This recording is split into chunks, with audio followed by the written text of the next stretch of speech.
Muito boa noite e bem-vindo ao Grande Entrevista. Hoje temos o prazer de receber o Ministro das Relações Exteriores da Índia, Subramaniam Jaishankar, que nos visita pela segunda vez. Trata-se de um diplomata que está no exercício desta profissão há mais de 35 anos. Minister Jaishankar, first I would like to welcome you to our program. You are here representing India as a Minister of Foreign Affairs. Welcome to Mozambique. And firstly, let's start our interview hearing from you. How does it feel to be here again? Well, it feels great. I was here last time in 2016 with Prime Minister Modi. It was a very short visit. It had a lot of meetings at that time. So this time I had more. Obviously, I'm here for 3 days now. I was able to do more things. Of course, I did my meetings, but I also, went on a train ride. I went to see a factory. I went to some restaurants.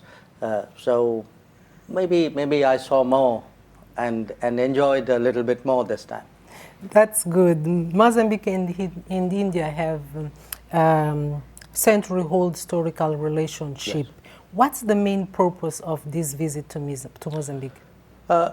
Well, as you said, we have a centuries-old relationship that is reflected in the fact that there's also an Indian community here, which has been here for many generations. We then also have a relationship, I would say a very deep solidarity. We both struggled for our freedom against colonial powers. And from the beginning of Mozambique's independence, India has always been friendly and supportive. But today, I think many countries in the global south, they are facing challenges which are common. Challenges of development, challenges of climate, challenges of health, challenges of a better life, education, transportation. So what my purpose of coming here is that the discussions which Prime Minister Modi had with President Nyusi in 2016, before that when your president visited India in 2015, then they have had sometimes phone calls. Your president also participated in a very important Voice of Global South conference we did in January. So this is the vision of our leaders, a vision of how do we work more closely, how do we support each other's development. There are many things that Mozambique can do for India. There are things that India can do for Mozambique. So my job as Foreign Minister is how do you make this a reality? So I'm here to find ways of increasing our development partnership, of growing our business, making sure that at a political level our cooperation is very smooth. On the big problems facing all countries, terrorism or security or I would say food, that our positions are very similar. India has been straightening relationship with the countries in the South Hemisphere. What does Mozambique fit into this strategy? Well, today, I would say when we look at the world, we see increasingly the Southern Hemisphere as more important. Okay. Yes, I accept it has a lot of room for growth. There are still many big challenges. But if you look today at where is the young demography, where is the emerging talent, where are the natural resources, where will be the growing markets, I would say a lot of it is going to be in the Southern Hemisphere. Now for India, when we look out of India, across the water, what do we see Africa. I mean, if you look between Mozambique and India, there's just there's ocean space. Historically, Indians have always looked at Africa, particularly on the eastern coast of Africa. So We see Mozambique as a very crucial partner in Africa, a crucial partner in the southern hemisphere. And it is very visible. I mean, today we have $11 billion worth of investment in this country. Our trade is $4 billion. Our development partnership is almost $800 million. We have already in this country maybe about, I don't know, 15, 20 projects which make an impact. We help to provide employment in this country by investing in mining. We have invested in gas. We hope that will start soon. But from Mozambique side also, you are also doing a lot. I mean, you are one of our biggest sources of chickpeas. Every Indian, has dal. You go to any Indian restaurant. So for us, we cannot, you cannot eat without having chickpeas. You are one of the biggest producers, and you export to us. We import coking coal, which is so essential for our steel industry. When gas comes, gas is a transition fuel, so it will help us move towards more clean energy production. So I think there is a very, very deep connect, and that makes Mozambique very important. It is not only a connect, frankly, of business or of material connect. I think there's also a feeling between us.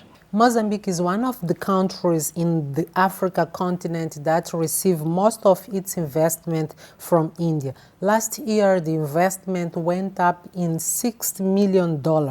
What explained this variation? There is, investment is done by business, okay? It may be state-owned business, or it may be private business, but finally it's a decision which a business company makes for business reasons. I can see that today there are a lot of possibilities in Mozambique which will attract Indian business. As I mentioned, our demand for coking coal is growing because our steel industry is growing. Our demand for gas is growing. I mean, yesterday I went to a very interesting company. Your health minister was also there. It's a pharmaceutical company. It makes medicines. They have brought really very high-end technology. I think more than half the employees, maybe even more, are Mozambicans. And what they are doing is they are actually today producing the finished product out here. And I think their intention is even the vaccine in future, of the filling of the vaccine there is something that they will be doing here. And they're doing it here because this is where the demand is. This is where the people live.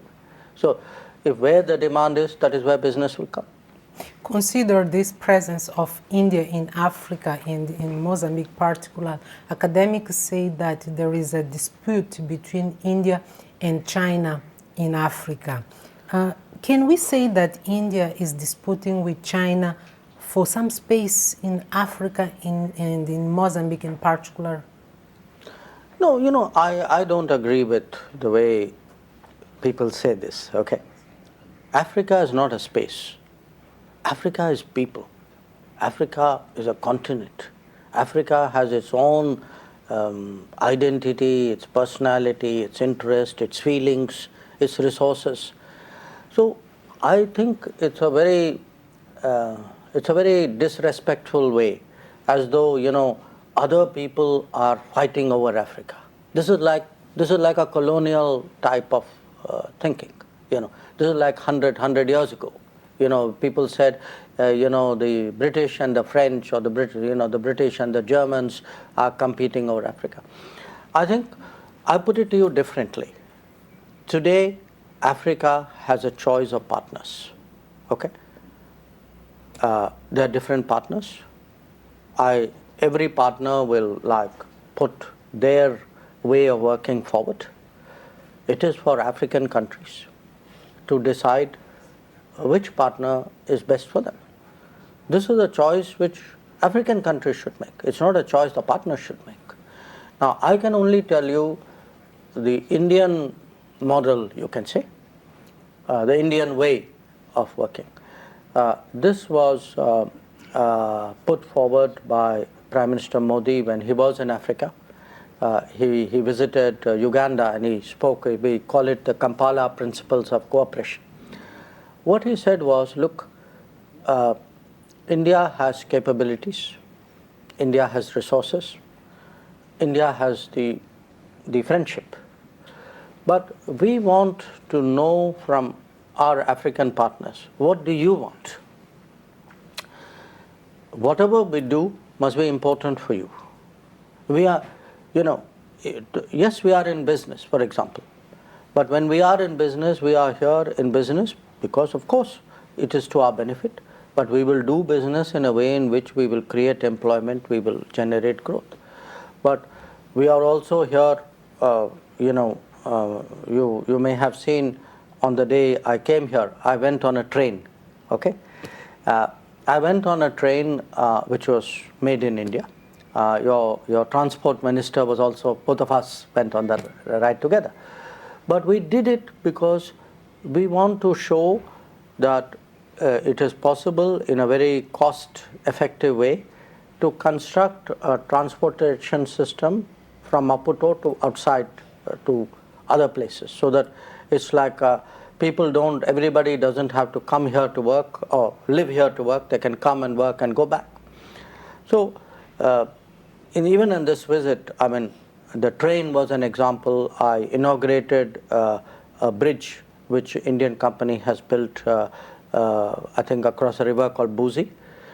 We have done water projects in this country. So what we do is basically ask the government of Mozambique, okay guys, what do you want us to do? We will back to this issue during this interview. Now, 76% of the trade volume between both countries is export from Mozambique to India, where it stands out in the export of coal to the Indian industry. Is there interest in creating this industry in Mozambique and export from here? Which industry? The coal industry? Not exactly the coal. Many kind of industry. Yes, look, I think it would happen. I think it would happen because, once Indian companies come here, they may, I mean, we're now looking at the example you cited. Once we come here, then people will say, okay, is there something we can do on the railways because it is good for transportation? Then they would say, okay, if we are doing railways, we have to maintain the railways. Should we create the skills and the industries to do that? So, our way of working, because I go back to your earlier question, we always try to have local people, the people of the country, working with us. So it's not something that people come from India, do something, take it out, and the rest of the country is unaffected. So it means that India have interest to create industries in Mozambique. Oh, absolutely, absolutely. And in fact, not just create industry. We are, we have already done some work on IT. We have done some work on vocational education. And when I called on the president, in fact, he told me that he wants this area expanded, because you can only create industries if also there are people who have the skills ready for that industry. So, I give you a very, very different example. Okay, we have given 4 boats to the Mozambican security forces to use against the terrorist threat that you have. But to maintain the boats, we have a team which is training Mozambique personnel on how to maintain the boats. So our way of working is always localized, partnership. We do not exist in a bubble. Okay, we want that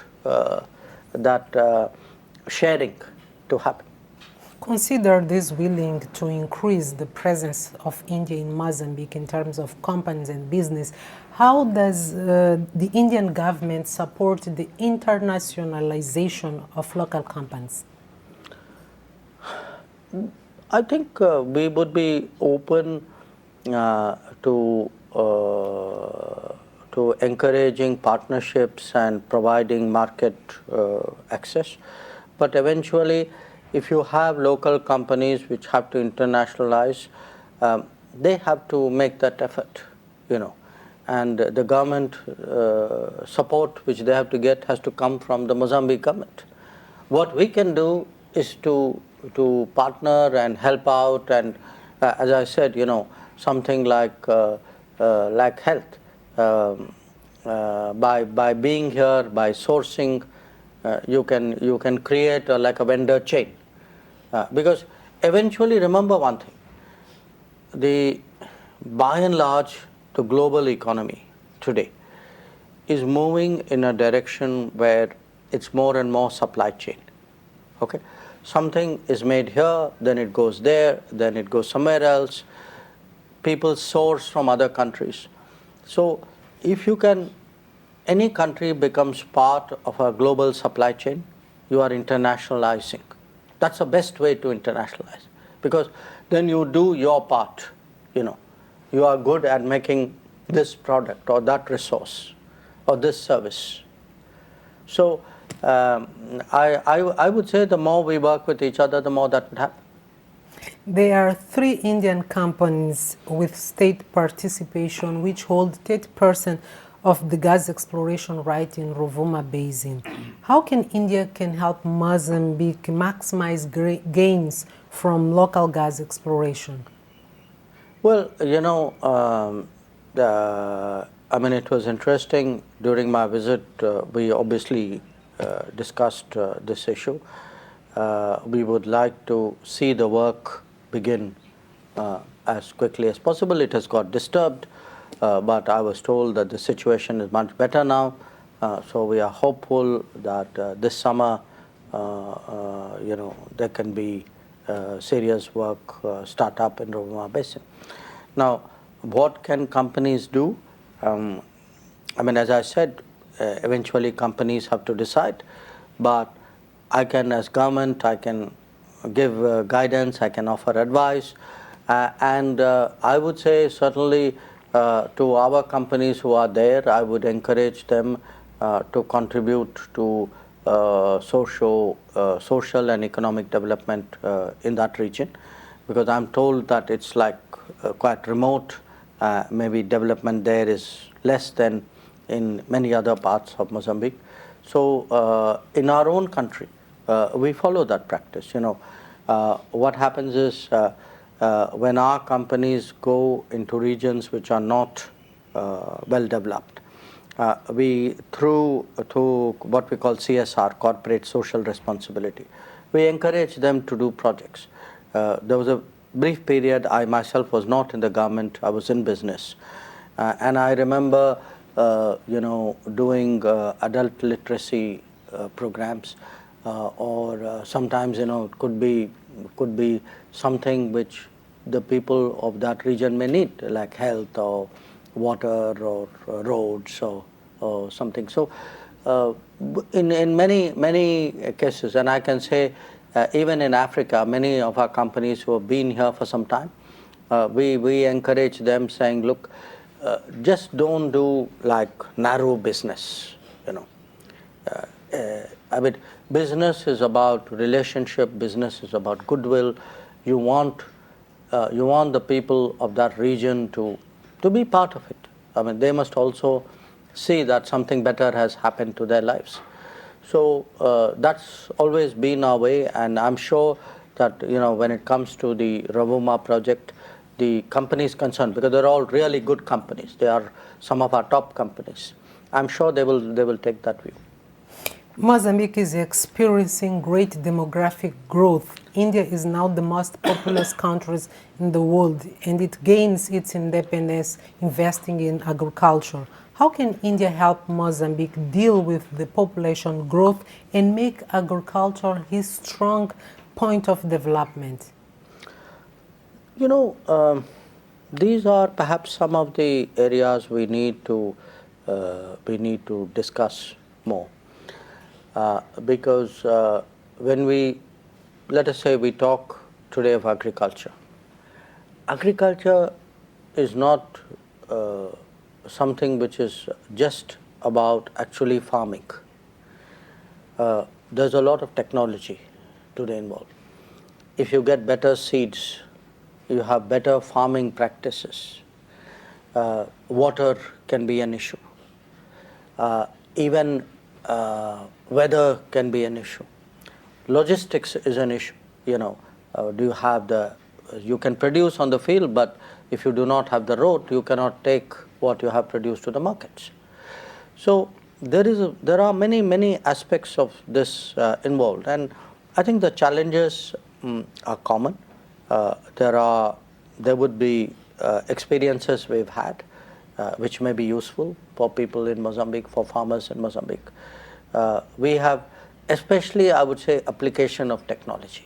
Today, under Prime Minister Modi, that's been a very big change in India. That you know, it doesn't matter what you do. You can be, you know, you can be someone who's like a worker, or you can be somebody who's very, you know, who can be an owner of a business. You can be in a countryside. You can be in a town. But he has got everybody thinking and applying whatever is the relevant technology. So our farmers, for example, understand today what is the market price. Okay, they get weather alerts. They know. They get access to seeds. They get lessons on fertilizer practice. At the moment, there is any specific cooperation between Mozambique and India? We have had, I think, some limited cooperation here, but it is something. We just had a joint commission meeting, and it is certainly an area we would be interested in taking forward, because, as I said, you are a big supplier of chickpeas for us. Exactly. Mozambique already exports beans to Yes. India. Yes. What is the market potential in India? Well, you know, look, India today is a population of 1.4 billion people. As people become more prosperous, their eating habits improve. As I told you, for us, almost every meal we have to have some form of beans with it. So it could be beans, it could be edible oil. The more Indian incomes go up, more prosperity goes up, I think the consumption will go up. And if you know, there is a society of 1.4 billion people who are eating beans, it is a great thing for a country which is a producer of beans. Consider this interest. How can Mozambique take advantage of this opportunity?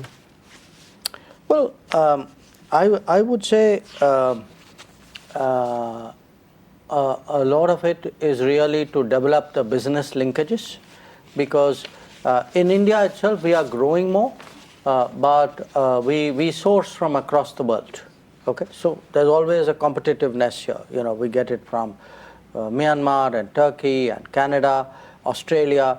But you know, Mozambique has a great advantage of distance, and I would say the strong business relationships will really help to access the market better. At the moment, India participates in the exploration of Mozambique mineral resource.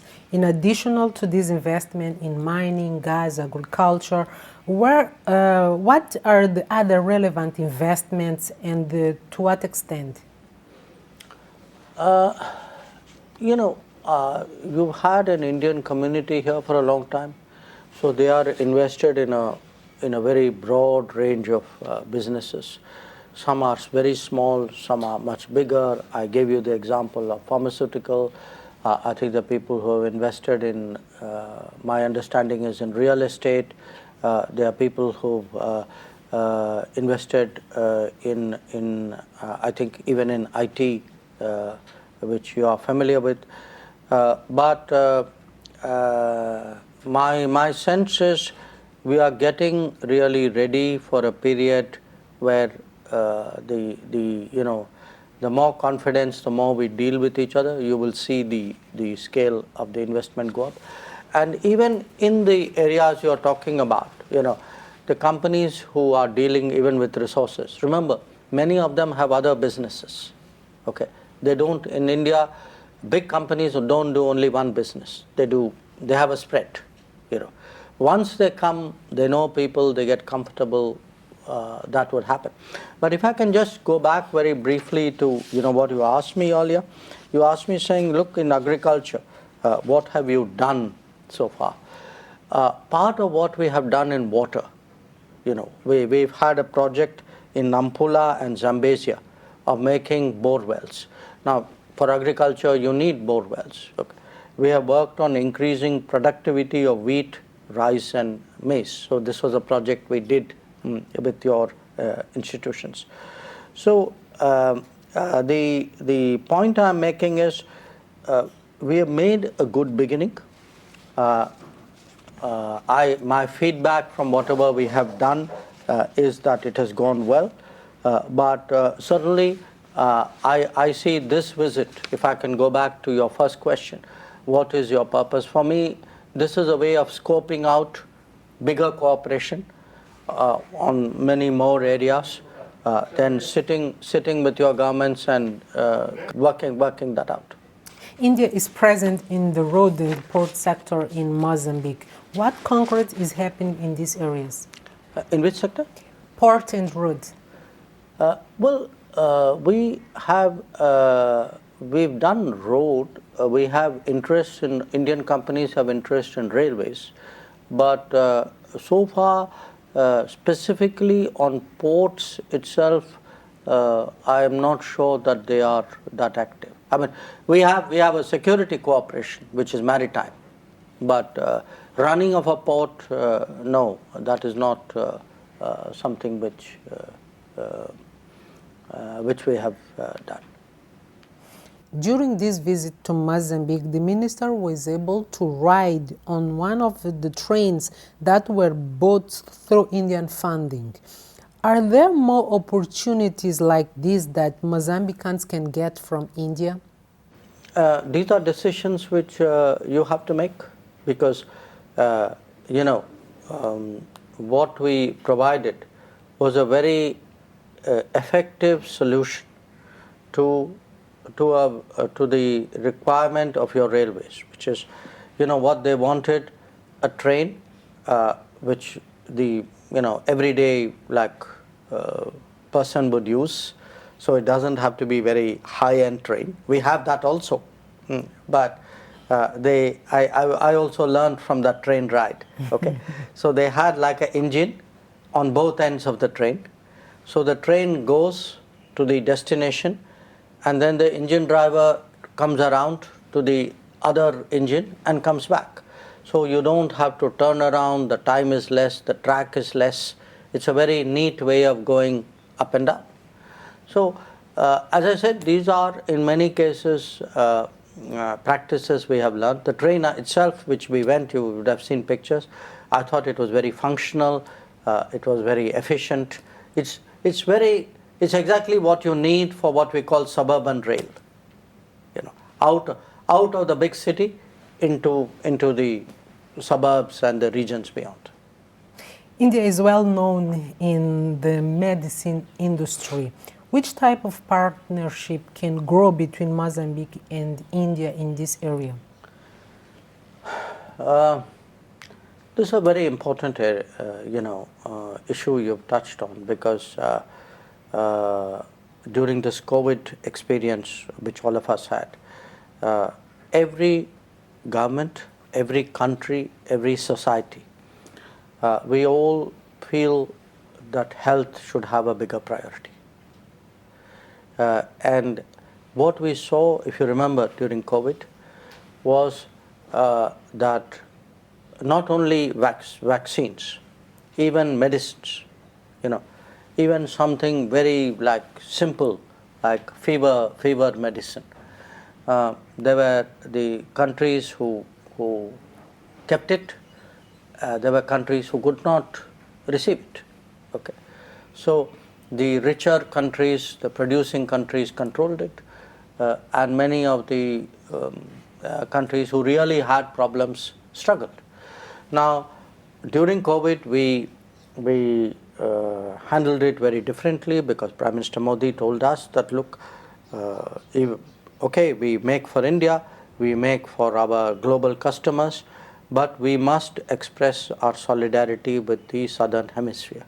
That so we actually supplied vaccines on our cost to almost 100 countries.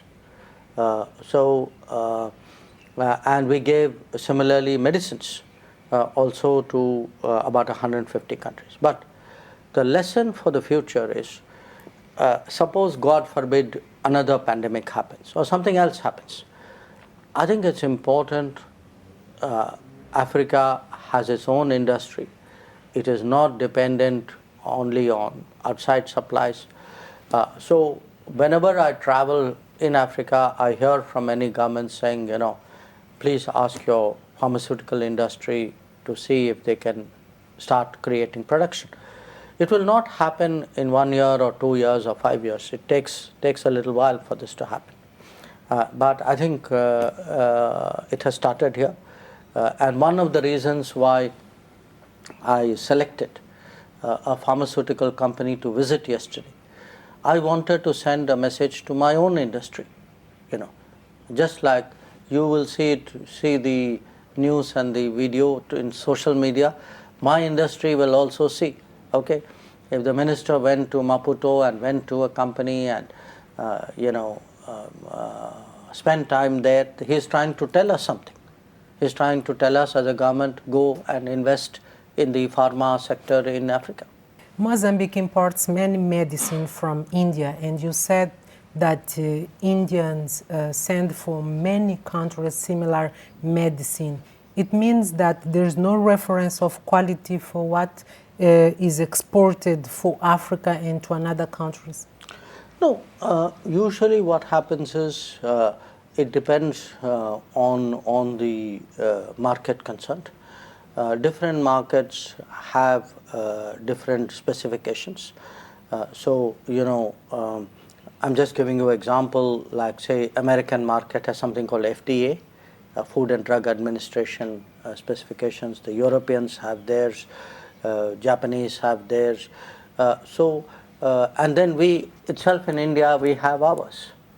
So what happens, the pharma industry is a very regulated industry. You must look at my what pictures I posted yesterday. When you go to the factory, you will see really how automated it is, how strict rules you have to observe. Even the dress you wear has to be very different. You are wearing a suit from head to toe. There are various I would say levels of scrutiny and supervision and regulation on this industry, and I would say it's very much part of a sort of a global profile, because we are big exporters, and as big exporters you have to follow regulations. That's important. Moving now to the topic of climatic change, what's the Indian position in this matter? Look, the Indian position on this matter is climate change is serious. It is existential. We are already seeing the effects of global warming. We are seeing many more serious climate events. But if you are to look for a solution, first of all, requires, I would say, restraints and policies, especially first of all by countries who have already captured the carbon space. And those who are responsible for so much of the carbonization of the world, they have a responsibility. Secondly, where does the resources come? I think the countries who are most developed, and they're developed by carbonizing the world, I think they have a moral obligation to contribute the most resources. So, look, there are many debates going on in this, and it's a very complex issue. But I think we should not ignore the central issue. The central issue is of resources, and central issue is of responsibility. Who will give the resources and who has the most responsibility? All of us have responsibility. I'm not saying we don't. But who has the most responsibility and who has the most resources? So our problem today is, if you look at the last 20 years or more of climate change conferences. And what's your answer for your question? And my answer for the question is that developed countries should honor their promise. At every conference they make promise. And what could they do? They need to resource the mitigation adaptation activities of countries. But there's another aspect which also is important. It's a movement my Prime Minister started. He calls it life. Life as a kind of lifestyle for the environment, which is each one of us, if we follow a lifestyle which is more climate friendly, that itself will make a difference. Because climate change is not only about producing electricity. Are you producing it from coal or are you producing it from solar? If you have a railway system is greener than the same number of people coming in a bus or driving in a car. So how do we change our lifestyle really for a greener system? But at a global level today, I think, yes, technology offers many possibilities, but only technology will not solve the problem. Technology has to be supported by resources. Technology has to be supported by responsible actions that developed countries need to make. Mozambique, like India, are facing many problems caused by climate change. Is there room for cooperation in this matter? What could it be? In fact, we just recently started international cooperation called Coalition for Disaster Resilient Infrastructure, CDRI. I think about 50 countries have joined so far. I have invited on this visit Mozambique to also join this. This will help you access best practices. How do you build better? How do you plan for climate change? And there are many things which we have learned in the course of climate events in the last few decades. India supports Mozambique in the defense sector through military training. What is the magnitude of this support, and is there room for India to give more than what it has been doing so far? We have, as I mentioned to you, we have given 4 boats to the Mozambican military. I am told that they're being put to very good use, and that this has made a big difference in how the forces who are deployed in Cabo Delgado are dealing with the situation. Can we do more? I think we are in discussion, and we have to see, because it's not dependent on me. It is also something which the Mozambican government has to take. This support is pertinent in this context of terrorism that affects us. How does India see this problem? Well, we think terrorism is a global issue.